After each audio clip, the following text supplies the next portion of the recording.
झुड्डो city इसमें हम enter हुए हैं। पहले हमारा प्लान था नबी सर पे हमारे लिए लंच का इंतज़ाम था, तो फिर हमने ये फ़ैसला किया मशवरे से कि हम पहले नौकोट को फोर्ट जो है वो पूरा विज़िट कर लें।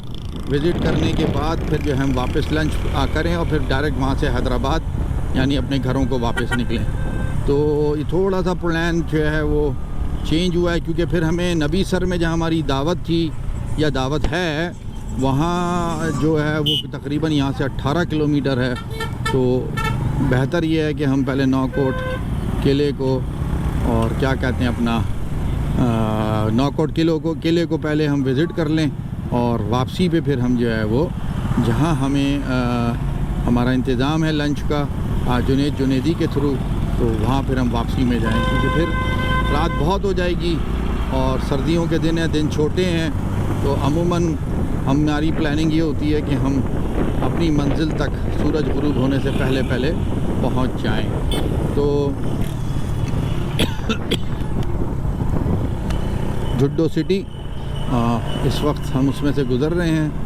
प्लान हमारा बीच शहर में आके चेंज हुआ है, क्योंकि हमें नबी सर जाना था, वरना हम झुड्डो को बाईपास करते। थोड़ा ट्रैफिक जैम है यहाँ पर।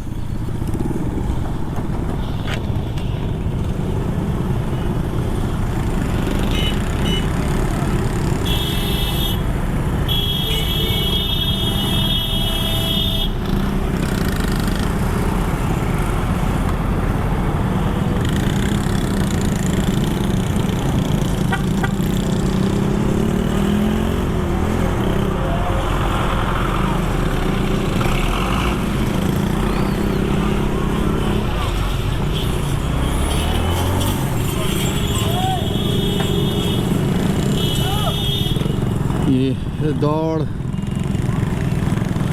शहरों की, सिंध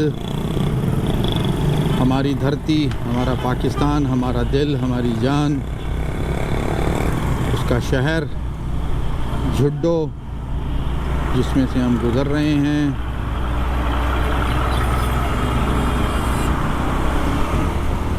आपको एक बात बताता चलूँ, मेरे साथ नैरो गेज रेलवे लाइन चल रही है। ये एंशंट ब्रिटिश पीरियड की रेलवे लाइन थी जो इधर बिछाई गई थी। अब बिल्कुल भी इसकी कोई कंडीशन नहीं है, आसार तो बिल्कुल नुमायाँ हैं।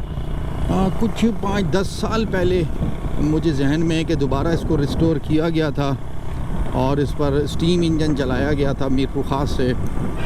और 20-30 साल पहले तो बाकायदा ये रन होती थी, मैंने इसको देखा है। मैं बैठा नहीं हूँ पर मैंने देखा है।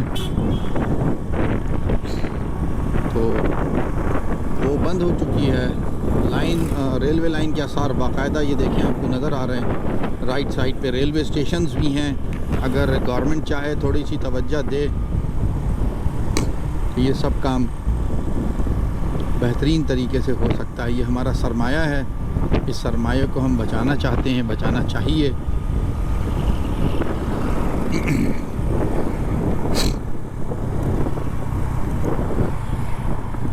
ये वो फाटक रेलवे लाइन का जो अंग्रेज़ों के दौर, मेरे ख़्याल में मुझे थोड़ा सा ईयर में थोड़ा सा वो हो रहा है, 1852 में आई थिंक सो ये रेलवे लाइन बिछाई गई थी। 1852-53 की बात है।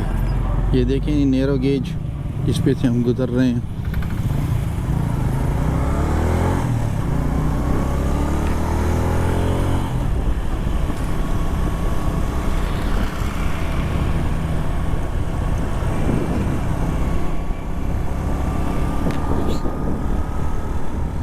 मैं इसका करेक्ट ईयर कंफर्म करके आपको ज़रूर बताऊंगा, क्योंकि 1903 में मुझे याद पड़ता है लॉर्ड कर्ज़न का दौर था, ब्रिटिश पीरियड की मैं बात कर रहा हूँ। उसमें बहुत तरक्की हुई थी हिंदुस्तान में, क्योंकि लॉर्ड कर्ज़न बेसिकली डेवलपमेंट के हवाले से बहुत मशहूर बंदा था। उसके दौर में बहुत डेवलपमेंट हुई है। तो ये 1899 में एक्चुअली 1899 में लॉर्ड कर्जन अपॉइंट होकर आए थे as a viceroy governor general of Hindustan British India. और फिर उसके बाद 1905 में उनको हटा दिया गया था या वो चले गए थे। वो फिर एक बड़ी हिस्ट्री है। तो उनके दौर में भी बहुत ज़्यादा रेलवे लाइंस और रोड्स ब्रिजेस ये बने हैं। तो हो सकता है कि वो पीरियड हो, बट मुझे एक जहन में आता है कि 1852-53 में के बाद यहाँ पर ये रेलवे लाइंस जो हैं वो बिछना शुरू हुई थी। तो डेफिनेटली इसको स्टडी कर लेंगे, देख लेंगे।